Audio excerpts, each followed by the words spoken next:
Assalamualaikum warahmatullahi wabarakatuh. Berjumpa kembali dengan saya Ibu Andi Jumriana SPD dari TK Asisa 2 Bululohe, calon guru penggerak angkatan ke-10. Pada video kali ini saya akan melakukan demonstrasi kontekstual modul 3.1, yaitu pengambilan keputusan yang berbasis nilai-nilai kebajikan sebagai pemimpin. Dalam kesempatan kali ini, saya akan melakukan wawancara terhadap Ibu Kepala Sekolah TK Asisa 1 dan TK Asisa 2. Selamat menyaksikan. Kita akan menghamba pada anak Indonesia, mewujudkan semua generasi emas untuk bangsa. Assalamualaikum warahmatullahi wabarakatuh. Selamat pagi Bu. Mohon maaf sudah mengganggu waktunya. Tidak apa-apa Bu. Baik Bu, sesuai dengan kesepakatan kita kemarin, saya di sini akan mewawancarai Ibu mengenai terhadap kasus yang Ibu alami di sekolah Ibu. Baiklah Ibu, sebelum saya memulai mewawancara Ibu, bisakah Ibu memperkenalkan diri Ibu secara langsung? Nama saya Megawati SPDI. Saya sebagai Kepala Sekolah di TK Asisa 2 Bululohe. Terima kasih Bu. Terima kasih banyak Bu. Baiklah Bu, sebelum baiklah Bu, kita akan lanjut ke sesi wawancara. Adapun pertanyaan saya yang pertama Ibu, yaitu bagaimana Ibu dapat mengidentifikasi kasus-kasus yang merupakan dilema etika atau kebujukan moral? Baik Bu, jadi saya sebagai Kepala Sekolah di TK Asisa 2 ada beberapa kasus yang saya bisa ambil, yaitu yang membuat saya dilema dalam mengambil keputusan. Contohnya sekarang itu kan di anak PAUD, anak usia dini, sebenarnya tidak diharuskan untuk bisa calistung atau baca tulis, tapi mindset atau pola pikir orang tua, pola asuh orang tua yang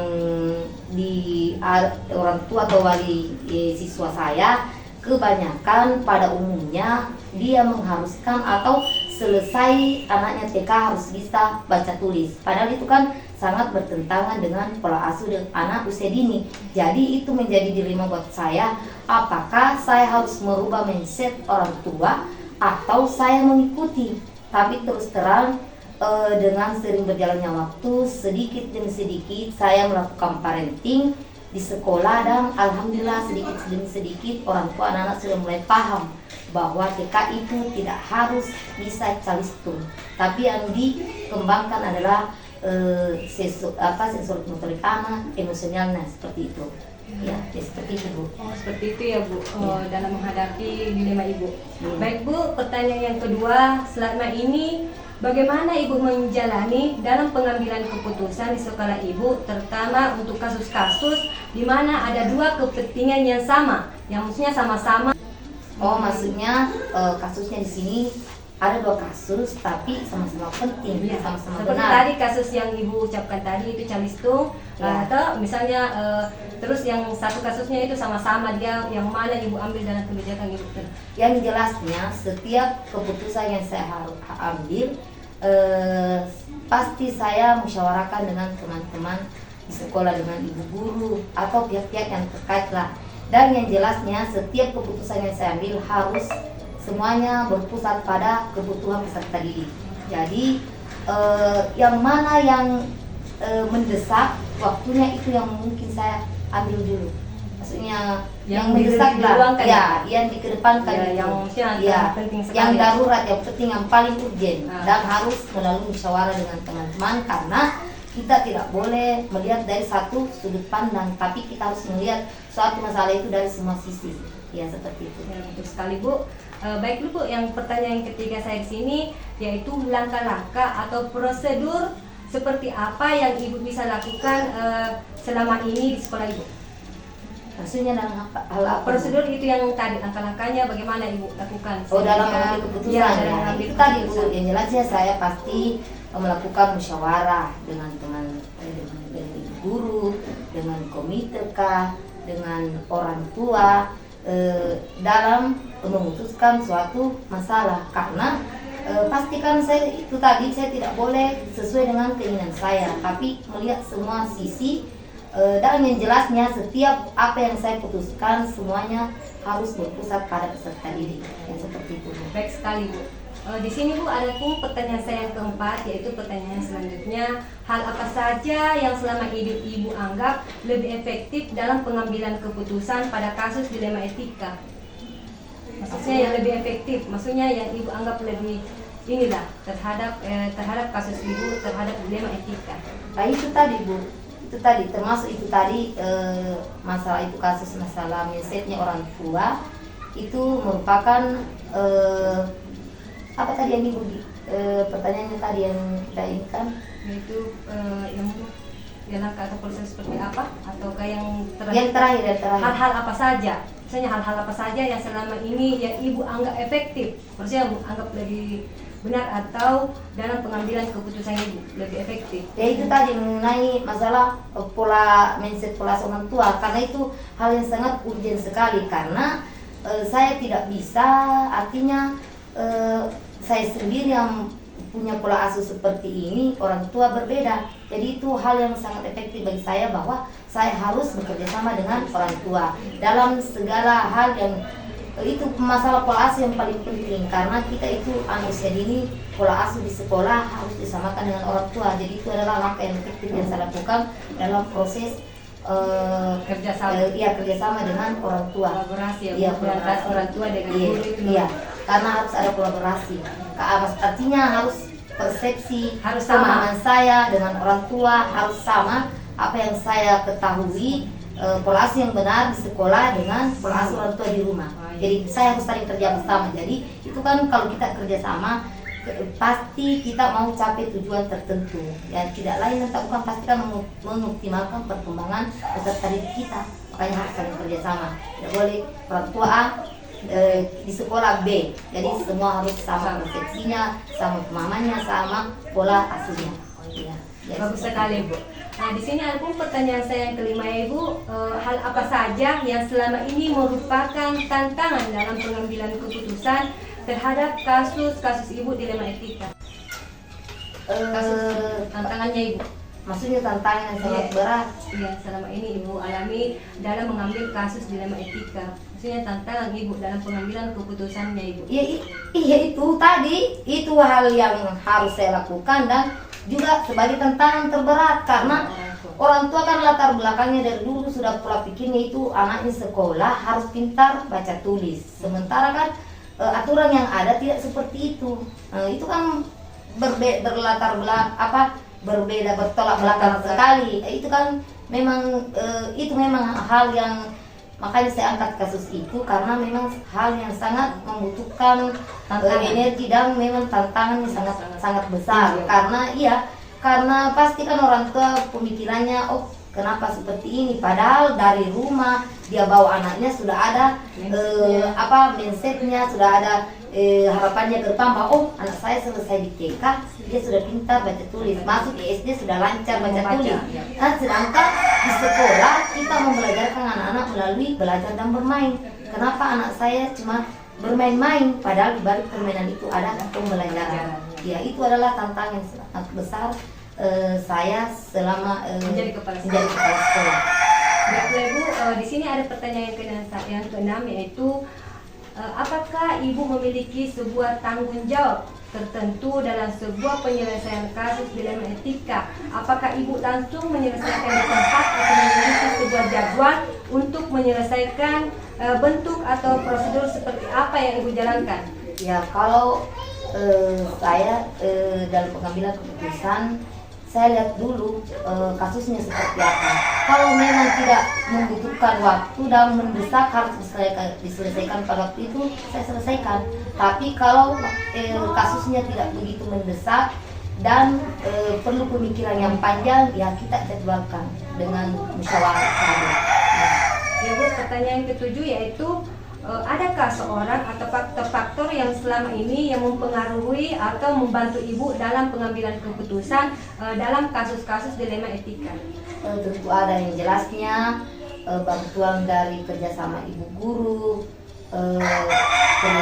kerjasama pihak terkait, dan yang jelasnya itu tadi kita saling bermusyawarah, itu sangat membantu kita dalam mengambil keputusan. Yang jelasnya kerjasama yang kekompakan kita di dalam satuan pendidikan. Berarti kolaborasi ya Bu, Kolaborasi. antara guru, Ya, orang tua, komite sekolah, kepala sekolah, bahkan masyarakat, bahkan pemerintah daerah. Seperti itu. Pertanyaan ke-8 Ibu, dari semua hal yang Ibu sampaikan tadi, yaitu pembelajaran apa yang Ibu dapat petik dari pengalaman Ibu dalam pengambilan keputusan tentang dilema etika? Ibu bisa menjelaskan rangkum dari iya, yang saya maksudnya pengalaman saya atau pembelajaran yang Iya. saya hikmah yang saya petik ya. Hikmahnya itu tadi bahwa dalam sebagai kepala sekolah dalam menjalankan tugas kita harus memang penuh dengan harus bertanggung jawab, terus kita harus amanah. Yang ketiga yang jelasnya harus ada kolaborasi atau kerjasama dengan semua pihak. Dan yang paling penting adalah hikmah yang saya ambil bahwa kita tidak boleh haruslah bijak sebagai pemimpin. Kita harus bijak dalam mengambil keputusan. Kita tidak boleh sesuai dengan keinginan kita, apa yang kita kehendaki, tapi kita harus bicarakan dengan baik dengan semua pihak supaya apa yang kita lakukan memang betul-betul tercapai dan sesuai apa yang tujuan kita ke depan, seperti itu. Jadi artinya di sini memang kita harus ada saling kerjasama lah yang paling penting, saling kolaborasi, dan yang paling penting adalah tanggung jawab kita sebagai pemimpin untuk anak-anak kita, pokoknya untuk semuanya kita harus punya tanggung jawab yang besar bahwa kita ini adalah diamanahkan peserta didik dari orang tuanya untuk bagaimana mengembangkan anaknya menjadi betul-betul manusia seutuhnya sesuai dengan tujuan pendidikan kita. Ya, seperti itu. pembelajaran kita topik Iya. profil pelajar Ya, Pancasila. Pancasila. Baiklah Bu, terima kasih dari apa yang Ibu jelaskan tadi. Saya mulai mengerti tentang kasus-kasus Ibu yang hadapi. Semoga apa yang Ibu pelajarkan hari ini bisa bermanfaat juga bagi saya. Dan terima kasih juga Bu atas waktunya hari ini untuk sesi wawancaranya. Mohon maaf apabila sudah mengganggu waktunya Ibu. Ini adalah tugas saya sebagai calon guru penggerak, yaitu sebagai tugas wawancara Ibu secara langsung.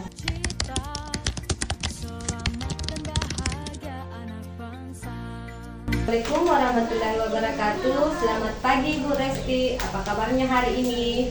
Waalaikumsalam warahmatullahi wabarakatuh. Alhamdulillah baik. Baiklah Bu, sesuai dengan janji kita kemarin, saya akan mewawancara Ibu di mana terkait dengan pengambilan keputusan terhadap kasus yang Ibu alami di sekolah Ibu. Baiklah Bu, sebelum kita melakukan wawancara, bisakah Ibu memperkenalkan diri Ibu secara langsung?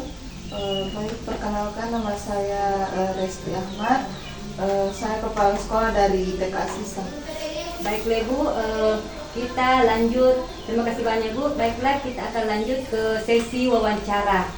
Pertanyaan yang pertama yaitu selama ini bagaimana Ibu dapat mengidentifikasi kasus-kasus yang merupakan dilema etika dan rujukan moral?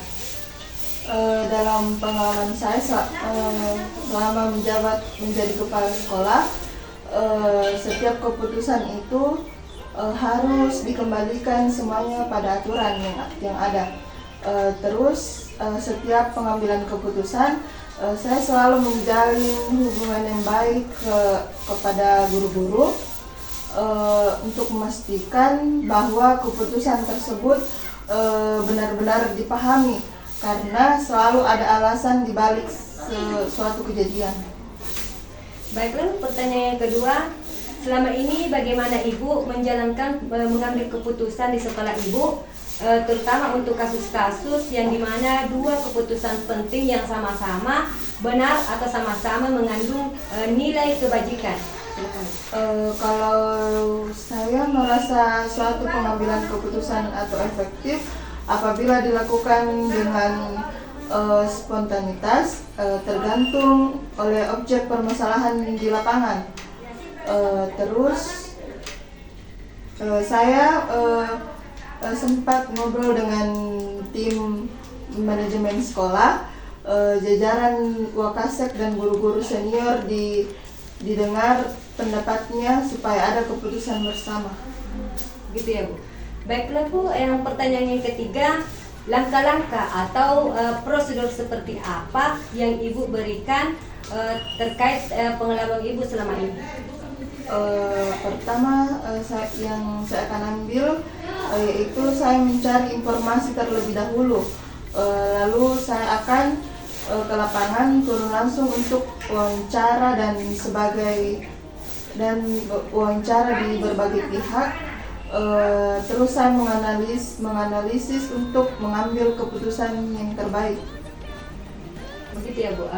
Baiklah Bu, yang pertanyaan selanjutnya yaitu pertanyaan yang keempat. Hal-hal apa saja yang selama ini Ibu anggap efektif dalam pengambilan keputusan pada kasus-kasus dilema etika? Di sini hal-hal yang efektif, yang saya anggap efektif dalam pengambilan keputusan terdapat pada kasus-kasus dilema etika, yaitu saya merasa suatu pengambilan keputusan itu efektif apabila dilakukan dengan spontanitas, tergantung dari permasalahan yang terjadi di lapangan. Cuma ya Bu. Pertanyaan yang selanjutnya Bu, yaitu pertanyaan yang kelima. Hal-hal apa saja yang selama ini merupakan tantangan dalam pengambilan keputusan pada kasus-kasus dilema etika?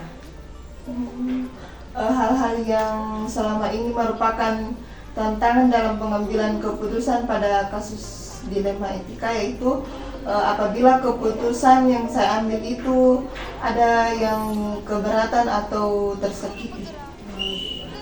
Pertanyaan yang keenam ya Bu, yaitu apakah Ibu memiliki sebuah tantangan atau jadwal tertentu dalam sebuah penyelesaian kasus dilema etika?